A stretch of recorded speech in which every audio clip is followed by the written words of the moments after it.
Political level पर जब भी बात होती है तो कहीं ना कहीं किसी न किसी रूप में अमेरिका की भूमिका उसमें नज़र आती है। बहुत लंबा समय इस तरह की घटनाओं को घटते हुए हो गया और डोनाल्ड ट्रंप उसमें भी एक लेवल आगे हैं, वो हर जगह पहुंचे रहते हैं।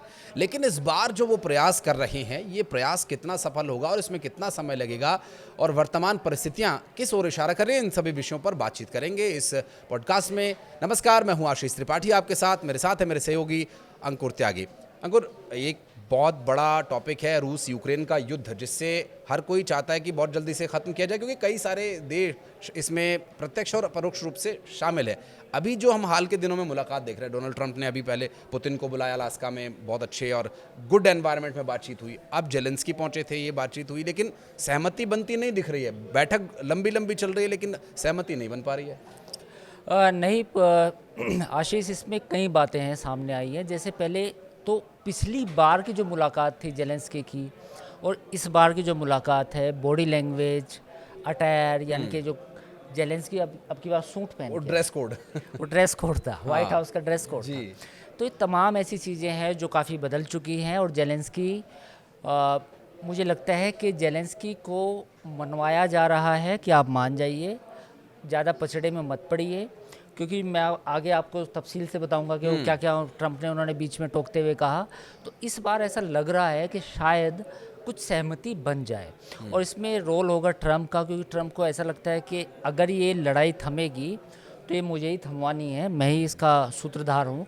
तो उन्होंने जेलेंस्की को बार बार कहा कि आपको ये नहीं करना, वो नहीं करना, और इस बार तो जेलेंस्की अपना सूट बूट के साथ आए हैं। आगे मैं आपको बताऊंगा कि क्या क्या बातें हुई। बिल्कुल। लेकिन सवाल ये भी साथ में आप रखिएगा कि जो पुतिन जब भारत आए, माफ़ कीजिएगा, पुतिन की जब प्रधानमंत्री नरेंद्र मोदी से बात हुई, तो वो बातचीत और फिर जिस तरह से मीटिंग के बीच में ही पुतिन को एक फ़ोन कॉल किया गया ट्रंप के द्वारा कि ये सिचुएशन बन सकती है या क्या सिचुएशन बन सकती है, वो कौन सी बातें जो फ़ोन पर हुई, जिनको लेकर के कि जेलेंस्की भी सहमति जता रहे हैं कि ठीक है, जगह तो तय नहीं हुई है लेकिन जहाँ बोलेंगे मैं पहुँच जाऊँगा चर्चा के लिए। देखिए, जो प्रेसिडेंट पुतिन और प्राइम मिनिस्टर मोदी के बीच में जो बातचीत हुई वो एक अलग मामला है। वो मामला ये है कि भारत ने कहीं ना कहीं ये दिखाने की कोशिश की है कि जो गेम खेला जा रहा है पूरी दुनिया में जियोपॉलिटिकल, हम भी इसका किरदार हैं। कहीं ना कहीं इस युद्ध को रुकवाने में भारत की भी अहम भूमिका है और ख़ास तौर पर प्रधानमंत्री की। तो वो तो एक अलग मामला है। फिलहाल जो जब जेलेंस्की वाइट हाउस पहुँचे तो पहले तो उनका सूट बदला हुआ था। फिर उसके बाद एक सवाल पूछा गया ट्रंप से कि रूस के साथ अगर कोई बातचीत होती है तो जो रूस के कब्जे वाले क्षेत्र हैं क्या वो आपको वापस मिलेंगे, ये जेलेंस्की से पूछा गया। तो जेलेंस्की ने कहा कि हाँ, हम चाहेंगे कि हमें सारी चीज़ें मिले। तो ट्रंप ने बोला कि एक को छोड़ के। तो एक क्या था, वो था क्रीमिया। तो क्रीमिया पर जो यूक्रेन का दावा था, वो अब दावा एक तरह से मान के चलिए कि अगर युद्ध विराम होता है तो क्रीमिया पर दावा ख़त्म हो जाएगा यूक्रेन का। तो क्रीमिया पूरी तरह से रूस के अंडर चला गया। अब आते हैं दूसरे इलाकों पे, कम से कम 3-4 ऐसे इलाके हैं जो अभी भी रूस के कब्जे में हैं। वहाँ पर भी मुझे लगता है कि रूस उस एरिया को या तो बफर जोन में तब्दील करेगा या फिर उसका कुछ हिस्सा ही लौटाएगा। तो कुल मिला के जो समझौता करना है, जो शर्तें हैं, वो इस तरह की है कि जेलेंस्की को ही समझौता करना पड़ेगा। पुतिन की जो शर्तें हैं वो ज़्यादा भारी पड़ेगी। लेकिन जेलेंस्की की तो 3 ही शर्तें। एक तो वो कह रहे हैं कि मुझे सुरक्षा की गारंटी चाहिए, दूसरा वो जो ज़मीन वापसी का आपने जिक्र किया एक वो, और दूसरा कि जो बंधक हैं, युद्धबंदी हैं, उनकी रिहाई ठीक तरीके से हो। तो इसमें ये 3 मांगों को भी नहीं मानेंगे क्या जेलेंस्की पर? छोटा देश होने का दबाव ज़्यादा। बिल्कुल जेलेंस्की पर दबाव है। उसकी वजह ये है कि जो युद्ध विराम है वो जेलेंस्की को करना है, ट्रंप को करना है। रूस का जो रवैया था स्टार्टिंग से, फ्रॉम द डे वन, वो कभी भी ऐसा नहीं रहा था कि we are going to surrender, कि भाई हम ख़त्म करना चाहते हैं और अमेरिका आएगा तो बीच में फिर हम समझौता कर लेंगे, ऐसा कुछ नहीं हुआ। ट्रंप का जोर इस बात पे है कि किसी तरह युद्ध ख़त्म हो, चाहे इसके लिए यूक्रेन को कोई समझौता करना पड़े या फिर यूक्रेन के जो मिनरल्स हैं, यानी कि जो असली गेम है कि जो यूक्रेन के मिनरल अमेरिका चाहता है कि मुझे मिले, जो ट्रंप चाहते हैं बेसिकली, तो उस पर ट्रंप चाहेंगे कि समझौता हो जाए, साथ ही अमेरिका को एक एक्सेस मिल जाए इस पूरे इलाके में, ताकि वहाँ पर अमेरिकन कंपनीज अपने और एक्सप्लोर कर सकें और मिनरल्स को उनका दोहन कर सकें। तो एक तो ये पॉइंट है। अब इसमें जो भारत वाला सवाल था मैं उसका जवाब देता हूँ कि इंडिया ने पर दबाव था अमेरिका का। अमेरिका ने कहा भारत को कि आप तेल खरीदना बंद करें, तो भारत ने तेल फिर भी नहीं रोका। लेकिन भारत ने कहीं ना कहीं मैसेजिंग देने की कोशिश की है अमेरिका को कि हम तेल खरीदेंगे रूस से, ठीक है, पर हम ऐसा भी नहीं चाहते कि हम इस आग में घी डालना चाहते हैं, यानी कि जो लड़ाई है इसे रोकना नहीं चाहते या फिर इस युद्ध को बढ़ाना चाहते हैं, तो वो उन्होंने नहीं होने दिया। तो कहीं ना कहीं एक मैसेजिंग है पूरी दुनिया के लिए, अमेरिका के लिए, कि भारत युद्ध नहीं चाहता, बढ़ाना नहीं चाहता, पर हमारे रूस के साथ जो संबंध हैं वो एक डिफरेंट लेवल पे हैं। अमेरिका के साथ हाल ही में बिगड़ चुके हैं हालात, संबंध बिगड़ चुके हैं, वो एक अलग मामला है, पर भारत ने अपनी पोजीशन थोड़ी सी इसमें बढ़ाने की कोशिश की है। बेहतर स्थिति में भारत रहे, क्योंकि देखिए शांति के लिए भारत हमेशा से पक्षधर रहा है। प्रधानमंत्री नरेंद्र मोदी ने कई मंचों से इस बात का जिक्र किया है, लेकिन इस पूरे पर्टिकुलर मैटर में कितना भारत की भूमिका रहेगी ये भी काफ़ी कुछ निर्भर करेगा, क्योंकि रशिया के साथ हमारे न सिर्फ सांस्कृतिक बल्कि बहुत पुराने संबंध रहे हैं, और रूस से वो क्या बातचीत होगी वो एक अलग विषय होगा। लेकिन इस वक्त जो परिस्थितियाँ बन रही हैं, अभी हम जो देख रहे हैं कि युद्ध को लेकर के चर्चा एकदम से तेज़ हुई है, थोड़ा रवैया जेलेंस्की का बदला, थोड़ा हम पुतिन को भी देख रहे हैं कि वो अमेरिका की बातों पर विचार कर रहे हैं और उनको मान भी रहे हैं। तो वहीं डोनाल्ड ट्रंप का भी रवैया हम कुछ बदला सा देख रहे हैं। ये बदली सी हवा क्या कह रही है? बदली हवा ये है कि पुतिन भी नहीं चाहते कि लड़ाई लंबी चले, अंदर से नहीं चाहते। बाहर से चूंकि वो दिखा नहीं सकते, जो उनकी स्ट्रेटजी रही है वो हमेशा एक पावरफुल नेता की रही है, एक दमदार नेता की रही है, तो वो ऐसा कुछ गिड़गिड़ाएंगे तो नहीं। पर युद्ध तो रूस के हक में भी नहीं है। रूस की इकोनॉमी में भी काफ़ी डेंट पड़ा है, इतने सैनिक मरे हैं, और कोई भी देश नहीं चाहता कि वो लंबे समय तक 5 या 10 सालों तक युद्ध में फंसे। तो चाहते तो पुतिन भी नहीं है, बट पॉइंट ये है कि वो उस तरह से दिखा नहीं सकते जिस तरह ट्रंप चाहते हैं। ट्रंप की अपना एक अलग पर्सनैलिटी है, वो पूरी दुनिया में नोबेल प्राइज़ भी चाहते हैं, वो ये भी दिखाना चाहते हैं कि देखो मैंने लड़ाई रुकवा दी है, तो बाइडन ने या ओबामा ने लड़ाई शुरू कराई थी, और देखिए I am the one of the greatest leader on the earth, मैं इस धरती का सबसे शानदार नेता हूँ जो लड़ाई रुकवा देता है। ट्रंप की ख्वाहिश ये है। तो एक तरफ पर्सनल एक व्यक्तित्व है जो चाहता है कि मुझे क्रेडिट मिले, दूसरी तरफ पुतिन है जो चाहते हैं कि पूरी दुनिया में जो रूस का रुतबा है वो कायम रहे, दुनिया मल्टीपोलर रहे, दुनिया वन पोलर ना रहे।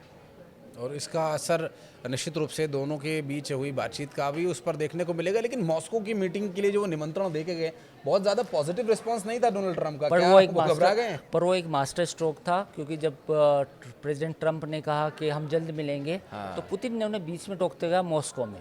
तो it is a master stroke, और यही कहा जाता है कि प्रेजेंस ऑफ माइंड और एक जो अच्छे नेता होती है उनकी पहचान होती है कि वो एक कोई भी लूज गेंद आती है, जैसे क्रिकेट में कहा जाता है कि फुल टॉस आ गई तो उस पर छक्का मारना, तो वो एक तरह से उन्होंने 6 मारा था उस गेंद पर। तो इस बात तो इसमें कोई दो राय नहीं है, अगर लड़ाई ख़त्म भी होती है तो पूरी दुनिया में इस बात को माना जाएगा कि रूस ने ये लड़ाई दमदार तरीके से लड़ी, और रूस ने यूरोप को दिखाया, पूरी दुनिया को दिखाया कि वो एक ख़त्म महाशक्ति नहीं है, वो अभी भी एक महाशक्ति है, दुनिया का सबसे बड़ा देश है, उसके पास रिसोर्सेज हैं, और दुनिया अगर मिनरल्स की बात करे, लिथियम की बात करे, सोने की बात करे, गैस की बात करे, तो दुनिया में सबसे ज़्यादा भंडार रूस में मिलेगा आने वाले सालों में भी, चाहे दुनिया कुछ भी बातें करती रहे। निश्चित रूप से क्षेत्रफल भी बहुत बड़ा है, बहुत बड़ी जगह है, और बहुत दुनिया का सबसे बड़ा देश है। जी वही तो, दुनिया का सबसे बड़ा देश है, और फिर उसमें अलग अलग तरह की वो प्रकृति की संपदाएं जो जिन पर सभी की नज़र है, और रेयर अर्थ के लिए तो ये अमेरिका कर ही रहा है सब कुछ। रेयर अर्थ मटेरियल के लिए तो सारा गेम ही है। अब आप देखिए कि एक ऐसा एस्टीमेट माना जाता है कि रूस के पास कम से कम $10 ट्रिलियन के रेयर अर्थ मटेरियल है। एक एस्टीमेट है, किसी एजेंसी का है, हालांकि इसको वेरीफाई उस तरह नहीं किया जा सकता जब तक वो उनका निकले ना ज़मीन में से, या रूस उन्हें मार्केट में ना, एक अनुमानित आंकड़ा है, एक अनुमानित आंकड़ा है। तो आप सोचिए दुनिया का एक ऐसा इतना बड़ा देश जिसके पास इतनी ज़्यादा प्राकृतिक संपदा है और उसकी पॉपुलेशन भी इतनी ज़्यादा नहीं है, वो देश क्या महाशक्ति नहीं है? वो एक महाशक्ति है। अमेरिका चाहे कुछ भी बात करे, यूरोप के जो देश हैं वो नाटो का कितना भी विस्तार कर ले, लेकिन रूस ने इस लड़ाई में दिखाया कि नाटो हो या कुछ हो वो एक दीवार की तरह खड़ा है। यानी कि रूस का जो बॉर्डर है वो एक दीवार है। मैं आपको एक दिलचस्प बात बताऊंगा। पुतिन से एक बच्चे ने पूछा, नहीं पुतिन ने पूछा कि एक बच्चे से कि रूस की सीमा कहाँ ख़त्म होती है। तो बच्चे ने जवाब दिया कि यहाँ यहाँ यहाँ कुछ क्षेत्रों का नाम लिया।